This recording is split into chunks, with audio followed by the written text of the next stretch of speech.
Nato Admiral says to be prepared for war. He said you need to have water, a radio, and flashlights to make sure you can survive the first 36 hours. On top of this, NATO is holding its biggest military training exercise in decades with about 90,000 troops. It's good he's telling people to prepare, but that's not even close to the amount of stuff you actually need. And I want you and your family to be prepared for a situation that lasts longer than 36 hours. Now let's talk about what else you need to stock up on. You need to stock up on as much food and water as possible in case our stores shut down and supplies stop coming in. I know it's a lot, but for situations like that, you need to have about 6 months worth of food and water minimum. You need candles, matches, and lighters. You need an emergency stove to be able to cook food in case the utilities get shut off. You could go for one of the smaller ones that use sterno cans, or you could go for a propane stove. Just make sure to stock up on lots of propane cylinders. Get a propane heater so you can keep warm.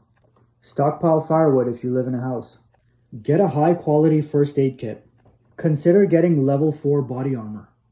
This will depend on where you live, but you need the proper self-defense tools and the ammo for it.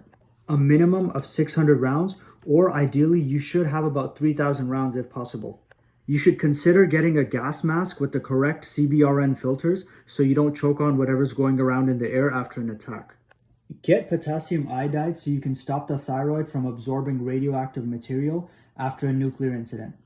There are many more small details when it comes to this topic, but I gave you all the important things you need to know. If you have any specific questions, just send me a DM or an email. And if you want prepping and survival gear or guides, go to my profile. Make sure to like and follow.